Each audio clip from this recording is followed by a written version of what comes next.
There's one name that often comes to the very top of the British ufology, a person who's a lecturer, a person who created Phenomena magazine, a person who also took over the group MAPIT. We'll get into what that means in a minute. This great man has appeared in books, TV shows, news broadcasts, senior ones across America. He seems to be very well respected in the field of strangeness, paranormal investigations, ufology, and ultimately, full disclosure. It is my honor to welcome for the first time to this great channel, Steve Mera. How are you, my Yeah, love? I am fine. Thank you for having me on, Danny. It's an absolute pleasure. Yeah. It's so good to meet you. You're quite hard to pin down. You're absolutely extraordinarily, crazily busy. You pop up everywhere when one, enters those highly respected in the British ufology field, high strangeness, as you also call it. Your name does come to the very, very top, and you're very educated, very sincere in your research and your Thank you. delivery. You're part of think tanks across the world, which is really Yes. something to behold. But let's go back to your childhood, because as I said before we hit Hmm. record, people engage more when there's a senior figure who they are promoting, sharing a subject the person is, fond of, that speaks of their own true life, real connection to, let's call it high strangeness. Please give us your beginning story, your Sure. spiritual Yeah. interactions. Thank you. Absolutely. Well, it all started for me when I was 7 years of age. I'm an only child. And when I was 7 years of age, I had a bedroom visitor, we could say. And it just happened one particular night. No particular reason, nothing different about this particular night. I wasn't a child that was scared of the dark. But I woke up usually around, I don't normally used to wake up until about 6 o'clock in the morning. And suddenly when it started getting light as a child, I don't ever recall waking up in the early hours, the wee hours of, they say, 2 or 3 o'clock in the morning. But on this particular occasion, I did, and I had a feeling that somebody was, or some, I said, thought somebody was in the room with me. Didn't realize it was a something until it walked out the darkest corner of the shadow of of my room, and it was a non-human entity, as we would expect to be described of nowadays. There was some form of interaction. It was more of a testing regarding um, how my emotions work, and I was put through a series of tests in my bedroom. It was horrifying, absolutely terrifying at the time. And and it did. I was totally under control. I couldn't, there was no way could I get out of a situation. Couldn't even shout out at the time. That was the start of my landslide of experiences. The Since that day, the door was open. And it was only a couple of days later then the next experience happened, and the floodgates were just. It went from non-human intelligence encounters to the sighting of UFOs to apparitions, to some things which were deliberately there to scare me, um, to strange things, things that you can't even don't know how to put into a bracket. It was Mm. just crazy stuff, from gentry type encounters, conversing with a horse that came out of my laurel bush in the back garden. I was just thinking, how does a horse fit in there? It's just balls of light, all sorts of different things. Anyway, my life was very different than most people. Now, by the age of 10 years of age, my mother and father took me to a child psychologist because of the disturbances and the experiences I was having. I couldn't really do anything. They actually, I recall that very well. The psychologist saying you've got a perfect 10-year-old boy. There's no issues whatsoever. Um, my mother and father did experience some of the things I did, and it never let up. Some people, I did some looking into this. Some people said, "Oh, it might change when you're a teenager and your biological chemical changes and interests change." And but no, and it's still permanent today, as it always been for me all these years. But I did something a little bit different. I used it to my advantage because though that the phenomenon is, what's science looking for? It's looking for consistency and replication. Well, I have that. with my experiences. So I thought, well, instead of just being an experiencer, this is going to give me the opportunity to experiment with the phenomenon, you know, because there is that, replicatable, continuous phenomena taking place. So which I did, and I went into studies in regarding this. It gave me that leading extra edge, to be honest with you, because not everybody has that opportunity. And as time went on, I ended up writing for some television shows, and then I ended up in front of the camera just by chance one day, and then we've done a lot of different TV shows, and then I do some acting as well. I've been in a number of television shows acting. And then I started getting into heavy the research and the writing, the lecturing, the courses that we provide in the study programs for UAPs is the terminology now. And then I really got into the heavy experiments regarding NHI communication, paranormal mechanics. We wanted to try and get answers. The whole point about this was advancing the subject. I mean, my mentors, when I started years back, I took over an organization called Cheshire UFO Group, and then I became the chairman of MAPIT, Manchester Aerial Phenomena Investigation Team, which was run by a gentleman called David Rees, and that was formed in 1973. But it primarily just looked at the UFO phenomena. So in 1996, I opened the scientific establishment of parapsychology.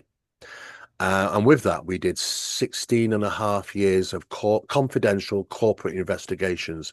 I was working with the police, the Ministry of Defence, and numerous other authorities in regarding incidents which are what we might refer to as anomalistic.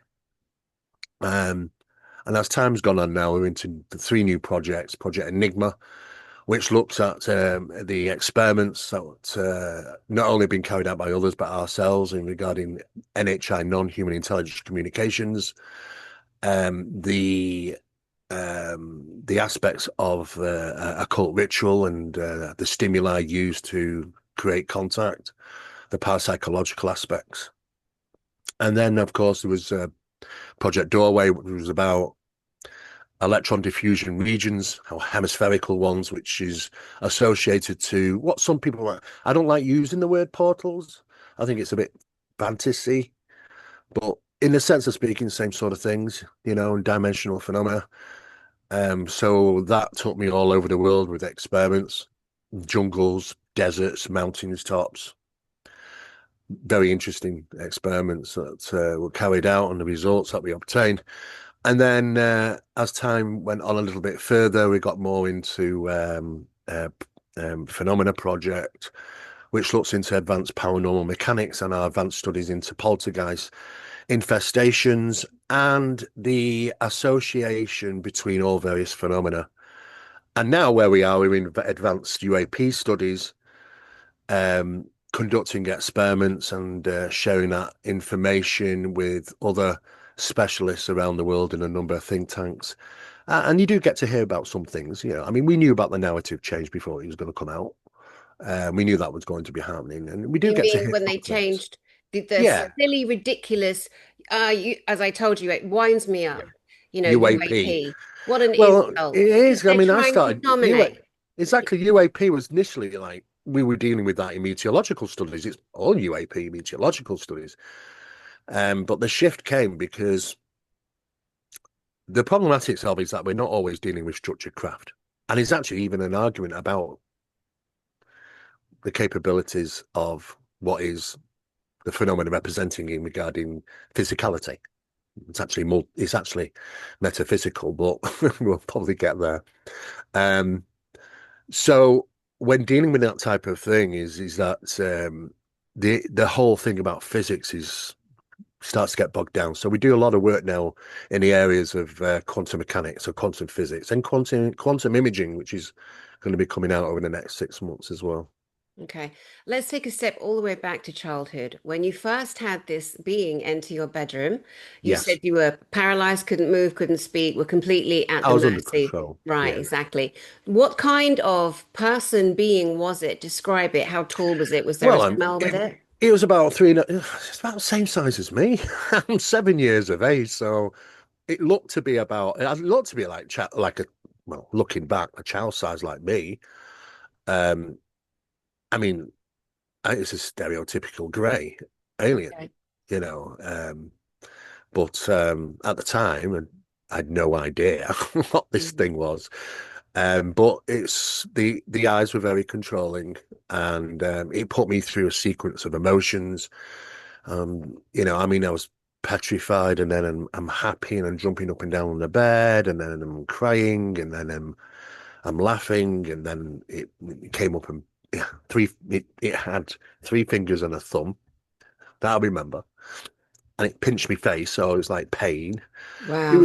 I felt, in hindsight, when I look back, it's like my emotions are being analyzed and tested, and it put me through each and every emotion until it left, and then I scarpered for it, but it seemed to be like that, yeah. Wow. Do you remember a smell? I didn't remember, I don't recall a smell. Hmm. No, I have had other experiences where there has been smells, Okay.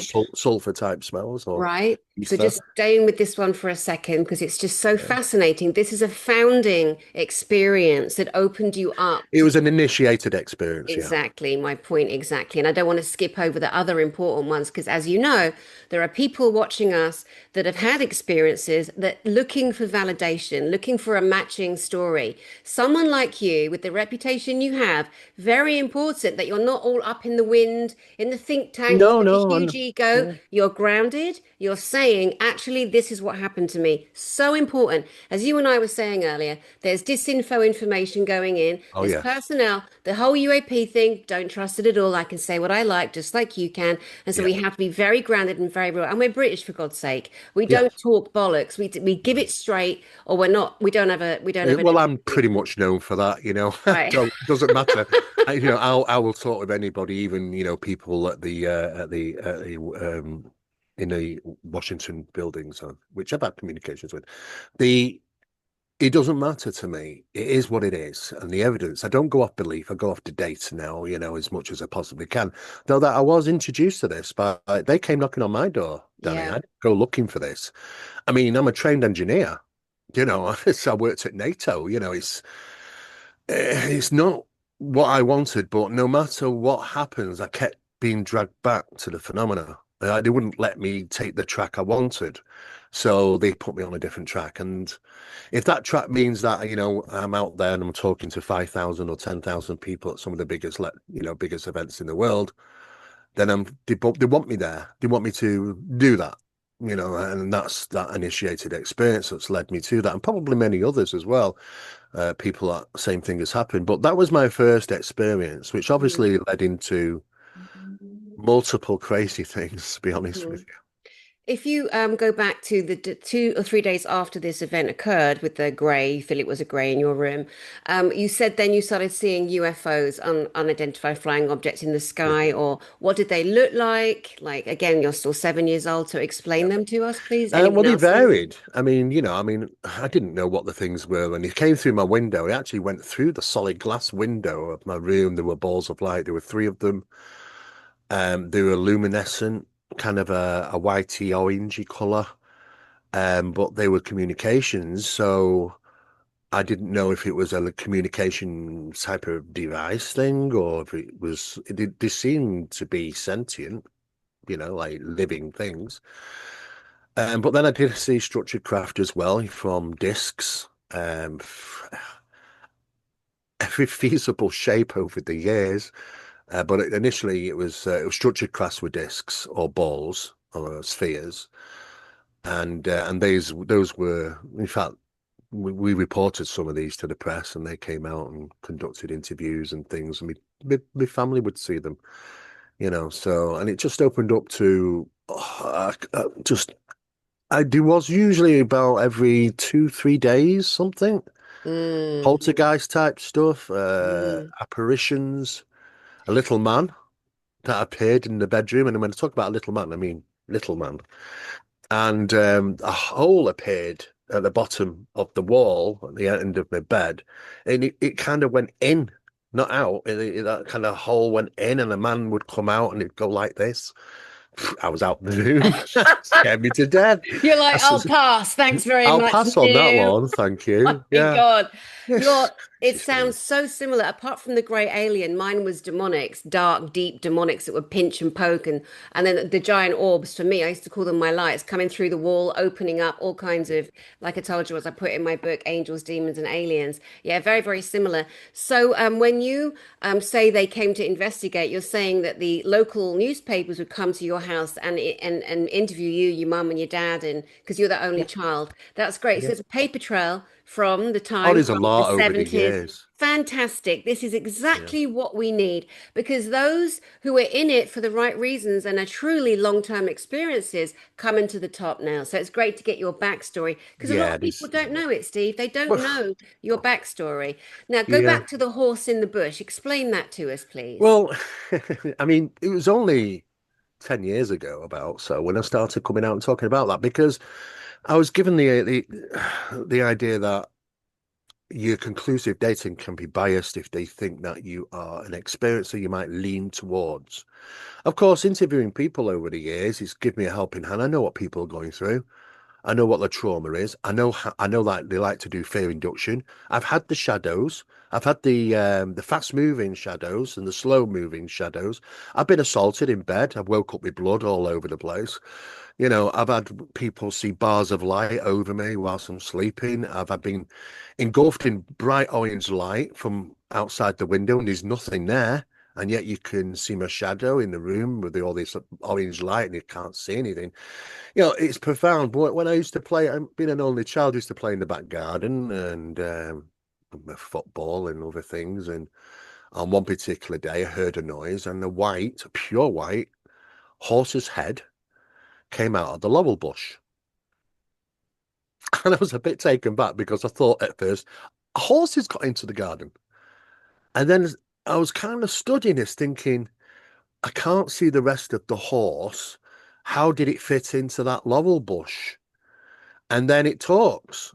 It talks to me. Well, not really talks, but asks me questions, you know. And I freaked out a few times about that, and I saw it a few times. It didn't make any sense as to what this thing was. But I just remember that so plainly that it came out from the laurel bush and communicating with me, but wasn't moving in, you know, the horse was not moving his mouth or Yeah, anything. telepathic. But, What did it yeah. ask you? Well, it asked me about the things I like and what my family think about the things I see or experience. Would I be happy to do certain things? I was just saying no, no, no, no, no. Like what? Well, would I be happy to have somebody come and see me about my um my it's a bit strange, really. I don't know if I want to say it. You know, I mean, as a young child, you don't think about your sexuality, do you? No. But when something's asking you about that, so it's a bit profound. I don't understand some of the questions why. I mean, I'm a young kid at the time. I don't Yeah. understand some of the things I'm being asked. And it's asking me about you know, do I like girls? Do I like females? Not girls, females. What's my favorite pastime? What do I do in my pastime? Do I have a favorite location to visit? You know, and it was lots Mm, and lots of questions. And mm, I don't know what it was like you know, like a survey thing. It was just mm, yes or no answers most of the time. mm, But I didn't like the fact that, you know, if that they wanted to revisit me more, would it be happy for them to come and see me? And I mm. didn't really know what that meant when it's a horse, when it's coming from a horse. It Yeah. doesn't make any sense to me No, it's whatsoever. terrifying. And it feels negative. It's got a negative connotation to it. A But little bit so. before you saw this horse, what was your feeling towards horses in general as a little Oh, boy? I absolutely loved There you horses. go. In fact, you know, I used to go horse riding as a child. Yeah. I loved horses, but I tell you, after that, no, I Yeah. didn't want anything to be any Yeah. round any horses Yeah. at That's all. There are some people that would say that actually sounds a bit more reptilian. That's kind of how the reptilians behave as well, the mind manipulation, but also the Greys are equally insidious in their disgusting behaviors and what they've done with humanity and children over millennia. Let's step forward to mum and dad. How did they handle this child that was seeing and also themselves that were seeing and they weren't in denial of it? How did they manage that within the family? Um, well, I do recall, many times sort of going in, crying and screaming. And even when I was on holiday, it was no let up. I mean, I seen a Mm. dog man when I was on holiday in Derbyshire. Outside the window of the caravan, I completely freaked out. And I did see this thing. And I've seen other things. I mean, we went on to Cumbria to an old cottage, and there was a man in the bedroom. He was a soldier, actually. He used to come into the bedroom at night. I was just like constantly just going into mother and father's room and saying, I've seen this, this is that. And, it used to quite scare me quite a bit. And Oh, most of the time, my parents would say, don't look, you're having a nightmare. And yeah. look, I'll come in, there's nothing in here, da da da. And most of the time, there wasn't, you know. But as I got older, I started to get the confessions. I would say the confessions from their parents and saying, look, we used to hear you. I mean, my mother saying we used to hear you screaming in the bedroom and we couldn't get up. We couldn't come to you. And she said that there were lights coming through the window and things like that. And it was really strange because I was like, well, why have you left it so many years to say anything to me? Mm. But then, then I start to find out, oh, well, my father's had quite a number of experiences as well, which he opened up later in life about some of those things, so yeah, there seems to be a little bit of a connection to family. Yeah, bless your heart. I'm so sorry that you went through that. I know exactly what it's like and years of Yeah, torment, it's but thank God horrible. it's the worst. And thank goodness. And then the parents are in denial for years. Mine were too. But there was a moment where me and my brothers and mum and dad were in the car down by, it's called Hellingley. It's a village in the middle of the countryside. There's a nuclear station there as well. We're all Mm. in the car together, and a triangular craft came over in the 70s, came over our car, and we all saw it bank off. So the whole family witnessed that. Today, the military reverse engineered those craft. As you know, they're now called TR-3Bs. And then also, around the same time, we went to a church in a village called Warbleton. I took a whole church tour there last year.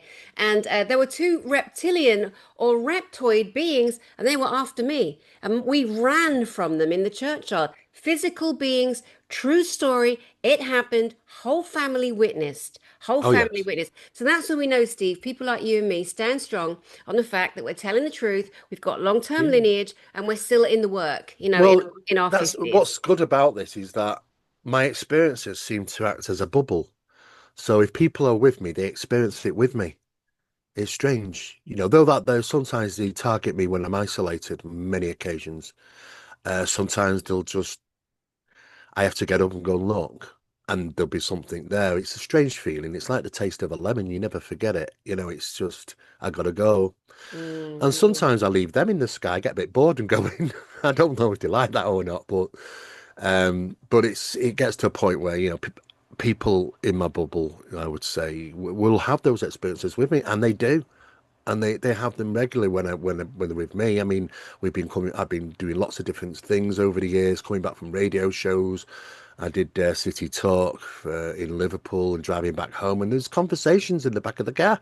There's nobody there, but there's conversations in the back of the car, and I wasn't on my own because somebody was in the passenger seat, and they were saying, you know, the, there's conversations in the back of the car, and it's just crazy things, lots of strange things Mm. over the years, and it's been through my life, no matter what. Even during the investigations, I've witnessed some crazy things over the years. Of course, I don't know if it ramps up because I'm involved, and even when I do the investigations overseas, it's still the same. It's like you're tagged. It doesn't matter where you go, really. Yeah, yeah, so true. So true. So tell us about an experience you've had where there may have been some kind of angelic or really beautiful or kind of religious experience. Have you had something like that happen? Um, Religious. Well, it all depends on how you perceive it. I suppose. Yeah. I mean, there are things that I've seen. There are figures which look human, all glowing. But most of the time, it's been a cocktail of the greys and other things. Even whilst joining on investigations, when we went to Palm Springs and the desert mountains there, conducting experiments, was nothing would happen. We put the equipment away into the trunk on the boot of the vehicle, and it just switched on. I assume this craft was already there, and just wasn't visible until it's kind of just switched on like a light bulb, and it was huge. And the beautiful lights, and we were watching these lights, and we just kind of didn't realize at the time that we're kind of being glamored in a sense, looking at these lights. And my colleague who was looking at these is nudging me, and I don't know if I'm in some type of trance or something. I'm not sure, but he's nudging me, and he said like, and I looked around, and they were on the ground behind us. But what was a bit deceitful is the fact that they were on the ground behind us, but we were so focused on the phenomena, the object, which was interacting with us with light phenomena, that is quite deceptive behavior then. So it's that I realized, of course, I've always made a point of, making sure that when we do our investigations, that the body reacts in the normal way. We need to utilize our survival sense. The body is a great piece of equipment. So we make sure that we starve ourselves with refined sugar when we go out there and do these investigations, because we rely on the body telling us, reacting and saying, look, get the hell out of there. And so we do that. We react to what the body tells us, and if the body's giving us warning signals, then we listen to it and act upon it. But there has been so many different varied things over the years. Well, not only with my own personal experiences, but things I've experienced through investigations, done over 1,000 of them over the years, some of them overseas as well. You do get to come across things that you just don't know what category to put them in. You could say some of it is diabolical, yeah. Yeah. On a number of occasions, I've done poltergeist cases. There is diabolical. It's a different thing with diabolical because there's certain feelings of terror and dread, and yeah, there's a hierarchy to some of these various phenomena for sure. Oh my goodness, absolutely. Gosh, I don't know which way to go. There's just so much to ask you, but I'm so grateful, A, to meet you finally, get you on my It's okay. channel. Absolutely. But all the different layers and levels. So you've just continued in this kind of brilliant work on all levels because you also include cryptids into that. Can you explain a Yeah. little bit about that study? Yeah, sure. I mean, it came under the cryptid phenomena came under psychoacoustic and paracoustics. The studies we did into, just an example, dogmen incidents, which do get reported in the UK, but overseas as well. We knew that these things, which have been known to pursue people, you would assume that they are predators. Bec- It should be. You would expect them to be an upright walking beast of some sort, or you're a dog head. But it seems to be all about the fear generation. They're not interested in attacking people. They're interested in fear generation, which really falls in line with the poltergeist phenomena as fear induction. Yeah, the poltergeist phenomena uses the vexation cycle. So it creates phenomena.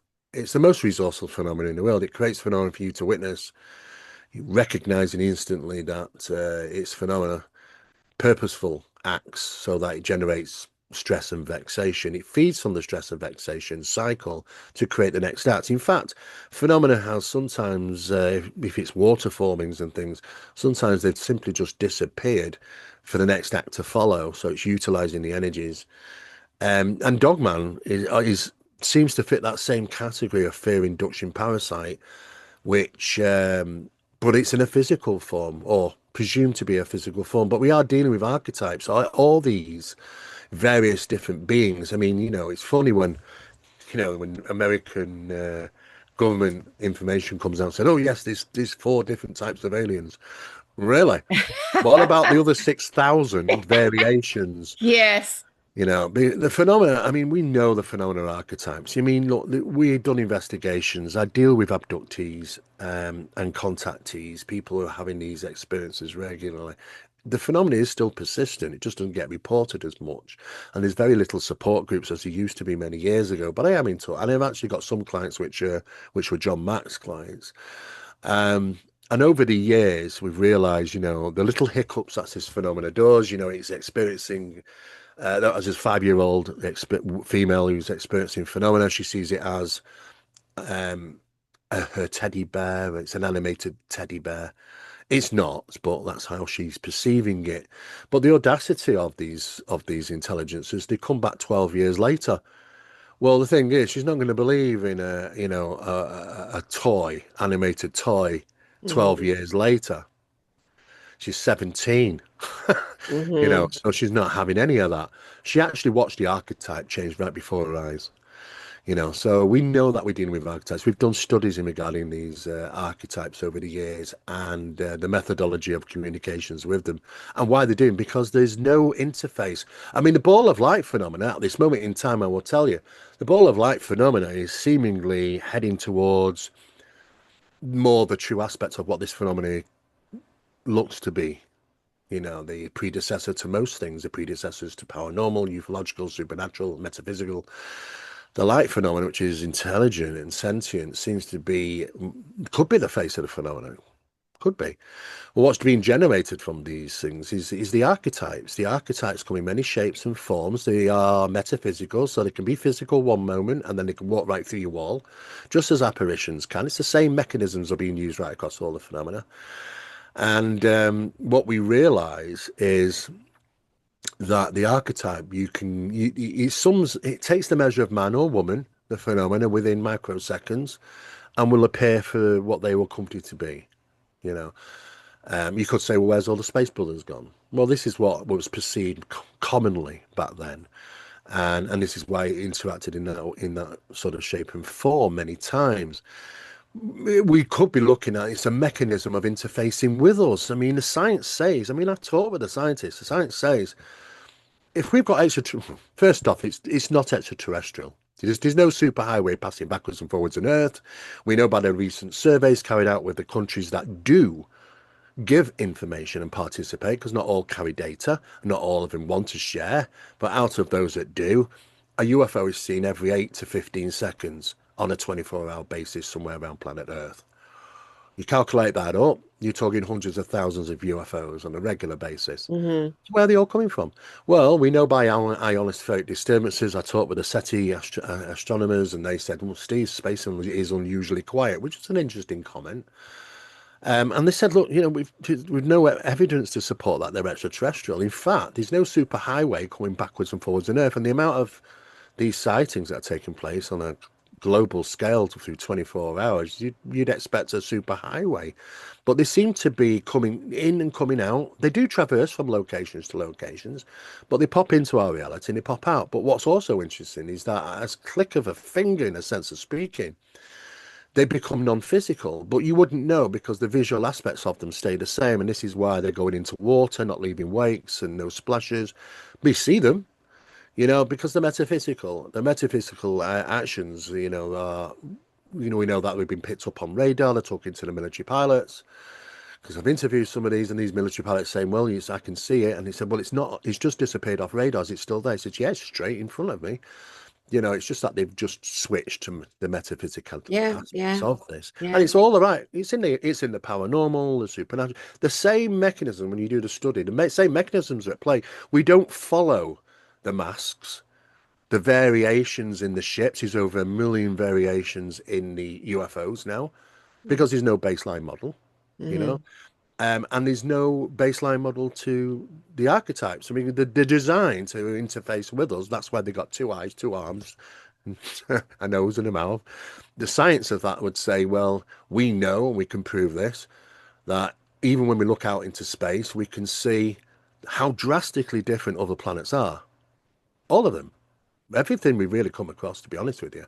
And it only takes minute changes on the planet to make massive change in intelligent living life. So therefore, the scientists, best scientists in the world said, well, when it comes to identifying intelligent life, we might not even be able to recognize it. So what they do all doing coming here with two arms, two legs, a nose and a mouth? Well, Mhm. they're interfacing with us the best way they possibly can. And that seems to be the situation at the moment. Mm-mm. Oh my gosh, so much to unpack there. So, with regards to the elements of a physical craft collapsing mass, changing its mass for being recognized, not being recognized, seen and unseen, it's incredible. I come from, as among other things, space industry. So, I had the top agency in the whole of the UK for the Artemis, the first project, and other Mm. projects. So I was recruiting for satellite manufacture. So I was from the production engineers, PCB assemblers, all the way up to software, telemetry, etc. And thermals, propulsion, composite materials, which are still the same. Composite materials are the same.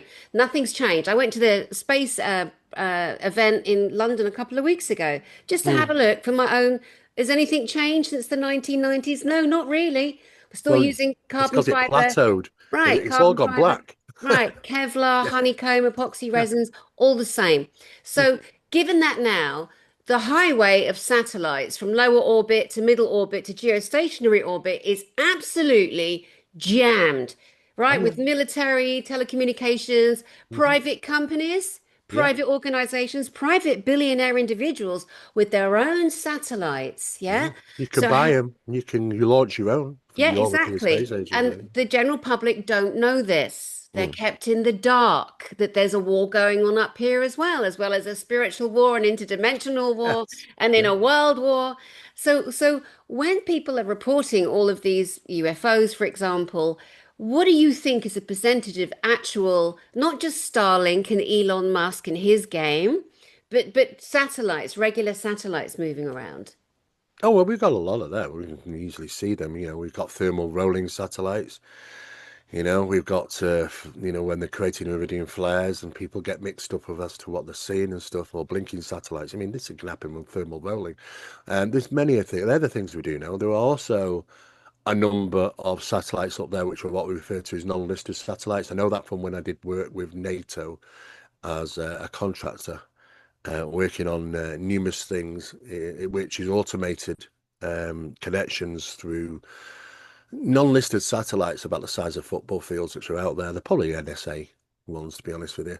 Um, there's a lot of stuff, but then we've got beyond that. We've got the toys, the new stuff. The UAP drones, and and it's not just our country in America. There's a number of different countries that are involved in these high-end technologies. Um, because we've been kept from the secret so long, everything looks crazy and everything looks like UFOs. I mean, I've got videos and footage of stuff which looks like things that have come straight out of the Star Wars film. It's just incredible. But this is the stuff we do have. But the phenomena is the phenomena, and that acts kind of differently because we're dealing with metaphysical phenomena and we're dealing with the aspects of that they can materialize and dematerialize. We've been in the experiments. I mean, I was closely associated with friends and people I know in the skull experiment that took place in Norfolk in the 1990s, where seance was carried out and advanced studies in that seance um, went into the area of NHI or non-human intelligence communication, and UFOs appeared in a 12-foot by 9-foot cellar. About so big, and they were real. They were firing lights down and moving around. The balls of light that appeared were interactive. You could feel weight and mass to them if you captured them. You could feel it bouncing around in your hands. Sometimes they went through people. You could feel it on the inside of them.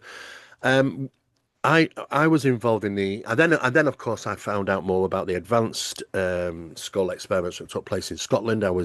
I met the people who were involved in there. I'm still good friends with colleagues who were involved in those experiments, which were incredible, especially when people might get bilocated by the phenomena. The manifestations, still of them still stuck in the ceiling and in the walls as they were passing through. The walls and the ceilings became metaphysical at the time of the incidents. This is just like as they pass through the wall and then come into your room, it's the same process. Let's slow down there because that is absolutely mind-blowing. So just take us through some of what you're saying. You can name the people that you did the experiments with, the Yeah. situation, the environment, and how did you proceed with that? In the 1990s, starting about 95, a friend of mine, Robin Froy, and his wife and two friends decided to put together an experiment. It is I'll say the most evidential experiments that have ever been done in history. It is very well known, the Skull experiments took place in a small town called Skull in Norfolk, and it was done at a farmhouse. He had this big house, and you had a cellar underground. And well, these experiments are always better doing underground, but we'll get to that point maybe later. But they started to communicate with spirit. Well, I say spirit like this, because I know phenomena can mimic it. So um, but they went through the process, and you kind of get the poltergeist stuff. And eventually, at some point, they wanted to reach out to things of not of our realm and reality, in a sense of speaking, and that's exactly what they got. Though that they do claim to have a spirit team, but there was another team above them, which we refer to the NHI or the Nine, which has come up in history many times in regarding these types of research. The Nine, the Council of Nine, but Yeah. they lost control of the whole experiment. The whole point about having an experiment like a seance, an advanced seance experiment, is you've got to maintain control. As soon as NHI come along, you've no control. You can't shut down that circle. You've no control. They take control. And the thing is, that's exactly what they did. They kept coming in. It started off by them seeing bits of lights on the ceiling, and then it became the cosmos. That cosmos descended to eye level and moved around them. And out of that cosmos, in a 3D fashion, some of these little lights were moving seemingly at distance, coming towards the people, were craft. Those craft manifested into the actual room and interacted with the people and its environment. For specialized experiments were done that time regarding cameras. They didn't even load the film into the cameras. It just, the film was unprocessed, bought brand new, still in its container, and it went for processing afterwards with, things on them, the phenomena placed on there. Same for cameras. The recordings, they didn't need power to the recorders. They didn't need a recording head. In fact, they could have just put the cassette on the side of the table and transplaced to that. That's how they're doing it in many forms of EVP when we're capturing. We've been in instrumental transcommunication experiments with these recording devices, but when we listen to the recordings and we go and get them analyzed, 18.2 hertz, and you think, well, it doesn't, the operative scale of the equipment doesn't start until 20.3 hertz. How's it get on there? It can't record it. It's impossible. It's beyond the equipment's capabilities. Well, it's not recorded, it's transplaced onto it. They use a phenomenon known as transplacement, and we're pieces of equipment, it can transplace to us and we can hear them. We know that it's internal, like in the cochlear area of the inner ear. And those experiments carried on to the advanced skull, and then we took over doing with project phenomena project. But what we did is we decided to just focus on NHI communications, and we achieved it. From 2003, we started in 2003. Took 2 years to get the first experiment off the ground. Don't get me wrong, if you introduce ritual practice like Enochian and other methods, you probably get in contact within 2 days. But it took us 2 years because we had to go through the safety process, protocols, and things. And what they can demonstrate is the movement of objects, the materialization of objects. They can take an object which is in our environment, such as a small item, a glass, and things like that, and you think it's real, you think it's still there until you reach out to move it, and your hand goes right through it, and you have a film, a very thin film around your fingers as you go through it. There's no difference in temperature or electromagnetics or radiation. You can fire a light at it, you can bounce light off it as if it's there, the glass. It casts a shadow, but it's not in our physicality until they want it to. So it was a demonstration by them that they can not only manipulate our reality, but anything within it, for sure. That's crazy. What about the people getting stuck or moving through the ceiling? Well, we did have, we have some cases. I mean, I was talking with good friend Peter Robbins from the US the other day, and He was telling me about one of the cases where, there are two methods of them taking individuals, this spiritual abduction and this physical abduction. The thing is, though, people can still have markings appear on the bodies, even though they're spiritually taken, because it's just that implantation process. It's just like stigmata. It's just like when we put people under hypnosis and put a 2 pence piece on their arm and we tell them it's hot, they blister. That it's transferable from the psychological to the physiological body. But we also know people are taken physically as well. And there was one incident didn't go very well, and he got stuck in the ceiling a little bit, and he damaged the ceiling, and he was severely hurt his back. There are cases when physical things do go wrong sometimes, but sometimes them taking us spiritual, and it's hard to know the difference for some people. And that's a really interesting point to make because many people aren't sure whether they have experienced something. So, on this channel in particular, I've always driven home hard the physical elements. Like this, when I talk about my experiences, they were physical. Most of Yeah. them were physical because we have to have a part to anchor into where you can trust that everything on this channel is going to be more physical. But it's also important that people that are having visions, are doing meditation, are astral traveling, are having potentially very real experiences too. And we should not ignore them or deny them, which has happened on this channel in the past. Oh yeah. You mentioned the nine or the Council of Nine. Now, my first interaction to the Council of Nine or the Nine was in the book by Phyllis Schlimmer, The Only Planet of Choice. Can Yeah. you tell me where your understanding is and what the nine are to you? Well, I mean, when we've interacted with Nine, or when Skull interacted with Nine, they didn't know about the history about it. And they do was obviously Puterich's experiments and Lab 9, which was very interesting because, Roddenberry was part of those those experiments, Yeah. and they believed they were in communication with the Galactic Federation, this some terminology. But then, you got to think, oh, well, where did he get his Federation of Planets from for the Star Trek, a series and stuff? He's influenced quite a lot, really, and he was very rewarded for the work that he did in those experiments. But this has been going on for quite some time. Yeah, there's a reference that the nine have come up time and time again, but it seems to be an operative council of some sort, as they say. But then you know what? We know that they can be very deceptive through our experiences. When we're communicating with the experiments that we took place from 2003 onwards to 2016, we had the phenomena interact with us verbally, but it's electronic. It's not male, not female. It's not. I don't. They wouldn't have vocal cords, we assume so. But it was always above you. If you stand up, it's above you. If you sit down, it's above you. It was always like that. But we did ask can we come to the next session, ask questions? Can we just come up with 10 questions? And they said we could. So we went away and we sat at a table, myself and the experiments, and tried to work out what questions should we ask. You can't ask silly questions, because one guy said, ask her if there's any aliens at Area 51. I said, well, would you know the answer?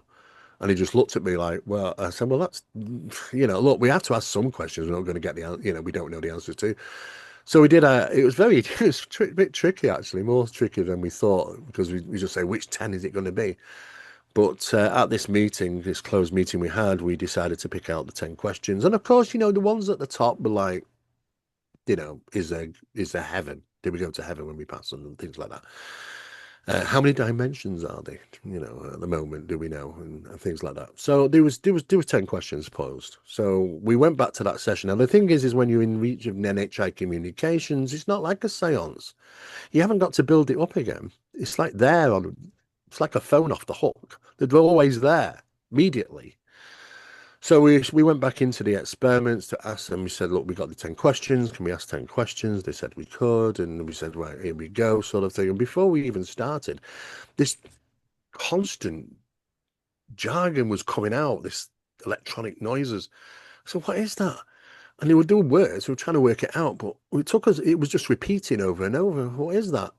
It was the answers. What we didn't realize is that they were given the answers before we posed the questions, and it was a rolling because it would start off. We knew when it was the start actually because it was rolling. We had to analyze it and record it and work out. We realized Your first comment that was made was for those that make it, 11 in reach, and then something else, and then something else. I said, well, what's the first question? And the first question was, do we go to heaven when we pass, when we go, when we die? And the first response from that would be for those that make it. And then the second one was how many dimensions are they call, 11 is what we know, so we could work out, we were just getting the answers, rolling answers before we gave the questions. But we know the problem is that sometimes they are deceptive. Sometimes they'll turn around and say, we won't answer that, or sometimes they'll ignore you. So it seems it's always the rules, it's always on their side. It's always about, they're always in control. Hmm. Well, certainly have perceived themselves to be that way, like the Anunnaki who claim to be the ones who Yeah. genetically spliced us, changed our DNA. And I'm like, oh, you can all piss off. I'm over it. I'm over every Yeah. god that ever dominated every ancient story because this is our planet. And obviously, it's trying to be there's a takeover from the inside up and out and from down below. And we got to stand strong as humans and say, no, mate. Yes. No. What are your thoughts on the marches yesterday? I know that Tommy Robinson's name is attached to it. It's not just about Tommy, of course, and the great work he's done Hmm. exposing the radical Muslim takeover. We know that summit that they're trying to, implement. It's not Yeah. going to work, of course. There were No. so many good people there. We have in my opinion, a total turd for a prime minister who's just out of touch and obviously owned by the WEF and Tony Blair and other asshats. But the great people of Britain stood up and marched, old people with their dogs, knowing they're safe because they're marching for love, they're marching for solidarity. But what were your opinions of what's happening? As full disclosure, which includes marches, which includes everything, is kind of going on right now. Well, there's always been a battle going on, and what I can say is it's not looking good, and there is a purpose action behind this because it's rewarding and it's beneficial. A lot of bad things happen in this world for that. We keep seeing things keep escaping, things keep coming to light in public domain, which shouldn't really get out to the public domain. But people are starting to put the pieces together. That is effort to drive negativity because it rewards those that are in the hierarchies for producing a method or opening a practice to become, negative in many different ways. Trauma, children, pain. These are the things that stretch back into ancient times where the phenomena was feeding on that sort of thing. Bloodletting to this phenomena. I mean, it's just strife. It's still happening. It's happening in Brazil at the moment, actually. It's terrible. But the phenomenon will present itself and gift individuals for it. Hey, doors will open for you. Don't get me wrong. Yeah, it will. It does work. Doors will open. Opportunities will happen. You'll be healthy. You'll be rich. Whatever. People are turning to that now. I think because it's hard enough to sort of live through the social conditioning of the world as it is. It's very, very potent that people are going to turn to this now.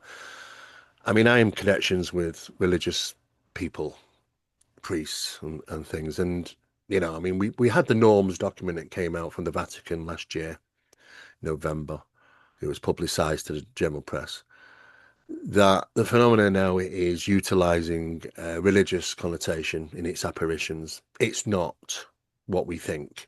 They're concerned about that. Some months later, followed that was an emergency meeting by exorcists, a special closed meeting at the Vatican regarding their concerns over the amount of ritualistic practice and demonic possession.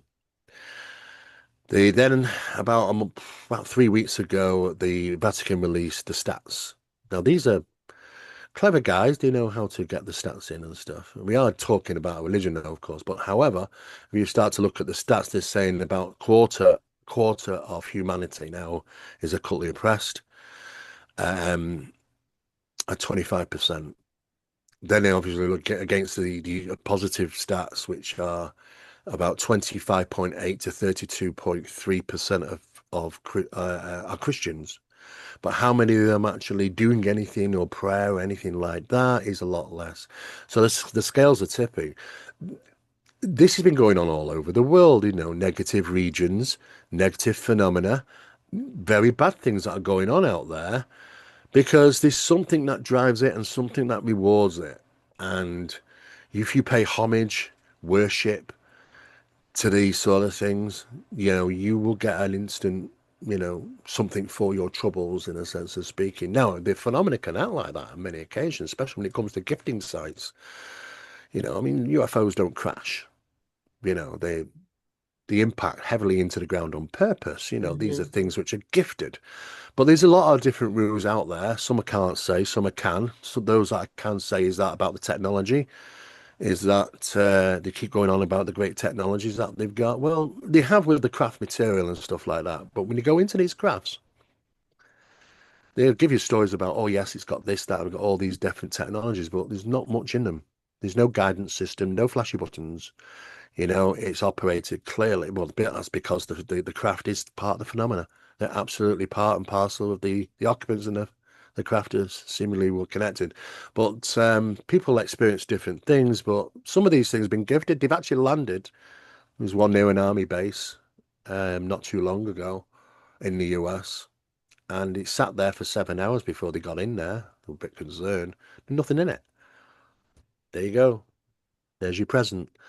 Yeah. So they utilize the technologies of what is referred to as metamaterials to manufacture things, and we do have these sort of things. Mhm. But gifting has been done for quite some time. Sometimes they'll gift biologics. I don't know if they're keeping them alive or if they've got them alive. There's some rumors, but I don't believe it. I don't think, how do you keep a biologic which can walk through a wall that can dematerialize, because that's Mhm. what the phenomena seems to represent. Unless it's disattached from the source, of course. Mhm. So Yeah, and there's interesting a lot of times. exactly. The book was it Interview with an Alien, where there was a crash and there was some ETs and there was a nurse that was looking after a female biological called and she called herself Air and or Ariel, and it's like a book from the 70s. And this nurse, I mean, the story is crazy. It ended up in my hand, the story, and somebody wanted to make because that's what happens to us. We suddenly say you and I or me or my I'm right up against. I know the people. I have the manuscript in my hand. They're asking me to do a blessing or a reading over it. Yes. Why is it being blocked? There's so many different things that happen. Just to go Yeah. back to you saying about people doing deals, which is what you were saying, people doing deals. If you do this, you'll get this. The demonic, the dark, the negative entities, the extraterrestrial negative ones, the overlords, the Anunnakis, Yeah. they will collect on that debt. Oh, yes, they will do. I am Absolutely. assuming, you don't get nothing for free. Never. And even some Yeah. of the people who've been out there, there's a person I know out there who's done very well in the galactic field, and I randomly run into their ex-best friend in a different country, randomly, but not randomly. And Yeah. this person said, "Oh yeah, this woman, she did a black magic ritual in the woods with dark elves or elvins or whatever." Now, people Yeah. can laugh at that. It doesn't matter. They're Oh, just not no. aware of I know that they dark, exist. yeah, Yeah. Lore, of that dark Yeah. law. It does exist and people It shouldn't does. miss. And as you know, doing a seance is dangerous. Doing a Ouija board is dangerous. It It's is. all Yeah. dangerous. Well, they're all forms of ritual practice, of Yeah. course, in one method or another. Mm. And it's all down to your intent at the end of the day. Even with our experiment, the Yes. experiments that we were involved in, we had to walk very gingerly around the outside. At first, we threw ourselves into this, not realizing what was what, and we overindulged ourselves. You say it was exciting for scientists to see, but then we ended up with it coming back home, and that was not a good thing. So we had to reduce the experiments so we didn't overindulge ourselves or catch the eye of the phenomena. But sometimes we do. With the work that we have been doing, sometimes we've got punished by it. Oh yeah, we've got slapped on the hand for some of the things that they didn't like us doing. So we try and keep under the yeah, keep out of the zone of sight, as best as we possibly can. But sometimes it's difficult, because they are the watchers. They are watching. They monitor, anything, always, they are the watchers, Always. always watching. And for me, it's like zero fear. No Mm, fear is one of the greatest tools or weapons that we can have ourselves, being completely neutral and having zero fear. And it takes practice, but it is possible. People like you it and I, does. yeah, who've Yeah. experienced from childhood. We've had very good grounding and training on how to learn not to be frightened, how to be natural, and just to say things like, oh, just F off. Yeah, well, Whatever you're it is, right. it's just, You're right. Yeah, I can deal with the minions most of the times. There's been occasions that the hierarchy, sometimes they have sent a big boy out, and it doesn't matter what I can do. I can't really get around that. It's the fear induction and the terror was pretty high, and the confusion, and your cognitive limitations because of the experience. You don't act or do things normally. They've infiltrated us, given levels of the experiments that we've conducted over the years, for sure. And we do know about I mean, there is a negative side. You are saying, you are absolutely right. The ritual practices that take place, the occult um, status really regarding the phenomenon. This is why so many people, and I've been in talks a lot recently, people asking me about the situation that the Congressman Eric Burlington talking about to the pastors about being prepared and this, that, and the other. And of course, what you also got to take in consideration. Yes, he's a congressman. He wasn't acting on behalf of the Congress, though. It's his personal opinions, and you're entitled to personal opinions. But at the end of the day, that there is going to be this negative aspect. It's not, what they've got to understand. A lot of people at the hierarchy, at the higher end of this, of these doing these types of research and investigations, like the government or side organizations, companies, defense mm, contractors. They got to realize that the phenomena predates your devil and your demons, and most of the religions of the world have adopted it. They've taken it on board, or yeah, the same as the Vatican, which denounced that that these things weren't evil, that they were heavenly. When in fact they were documented personally by the people who had those experiences, like monks and nuns. Very traumatic, very problematic yeah. experiences with these non-human beings. But then it was all turned into the old love alike aspect that the Vatican did this, and that was exposed by Diana Pasulka, of course, and a few others over the years. We have a narrative, yeah, but the problem is that we've shifted away from the extraterrestrial hypothesis because the evidence stacks against it. We're dealing with something probably interdimensional for sure, but the problem is discernment when we have these experiences, because if it's a positive or negative, we can't discern it from visualization. You can't, because the phenomena can manipulate our perceptions. We also know through people who have been abducted and had these experiences, that some people have been injured and got taken to hospital quite recently after having the experience within a few hours.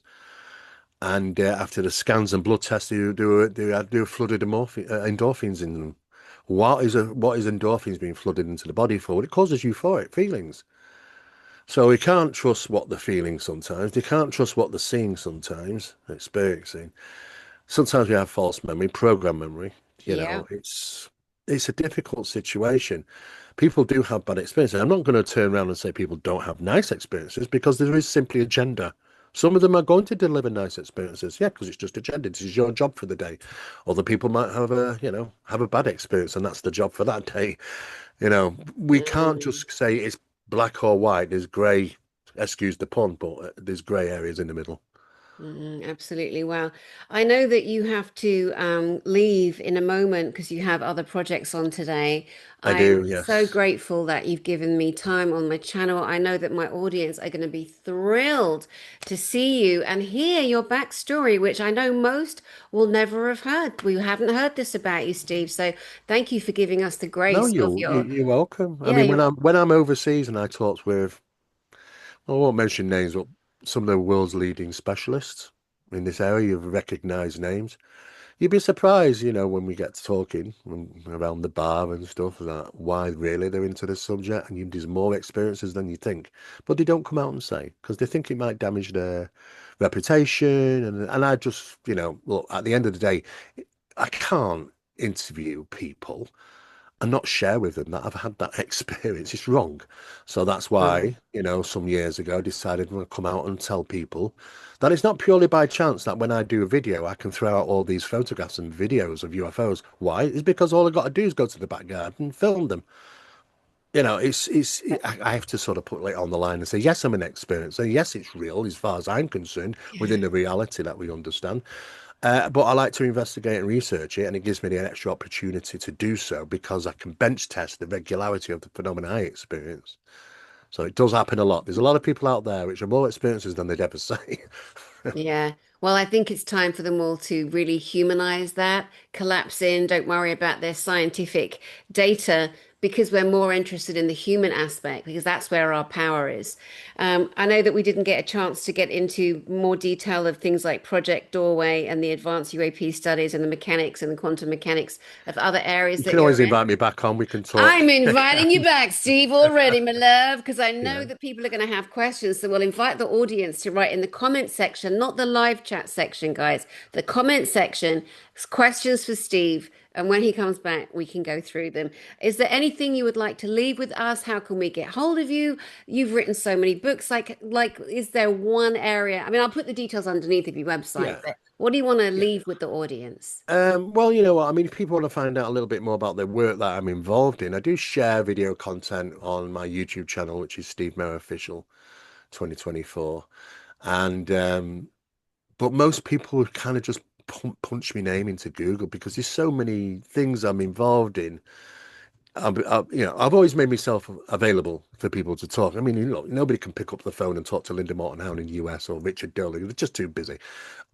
Somebody told me, a multi-billionaire once said to me, Steve, always make yourself available. I always have. It doesn't matter who wants to talk to me. I'm always there for them, always there to support them if I can. And if I don't know, I will say, I don't know.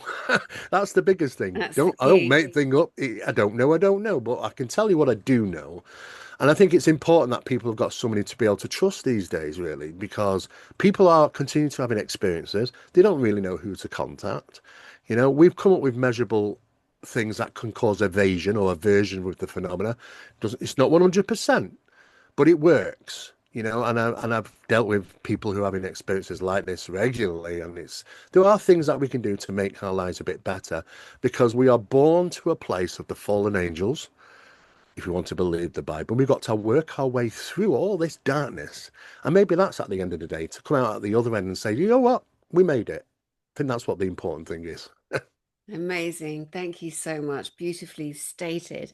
Excellent. Well, Steve Merritt, thank you so much. I'm so thrilled that you're here on my channel. And I do feel like it's braggable, and a good braggable thing for me to do. When David Icke comes on, he's coming on this week again. I'm like, David Icke's on my channel. And I'm going to say, Steve Merritt's on my channel. Yeah, I'm we're very good. We're excited. good friends. We go back some years, David and I, I and know. and of course Billy. I do work with Billy as well. So Yeah, yeah, yeah. yeah, And as you know, they're both speaking at my next conference. And if I got hold of you before, you'd be speaking at my conference as well in England. But we're jammed to the that's rafters. okay. I'm always available. Just Yeah, if I can fit them in, I will do them. I've always made sure that I always provide the. I've never took my foot off the pedal regarding the UK because I'm British, and it doesn't matter how many fanciful, great big ones are out there in the US. I'll always put the UK ones first. To be honest with you. excellent, excellent. Love it, love it. Well, thank you, Steve. And to the beautiful audience, Steve Mara's on my channel, and I'm delighted. Bring your questions, put them in the comment section, and I will be here soon, sending love from my heart to yours as always. And thank you so much. Thank you, Steve. Thank you. Thank you.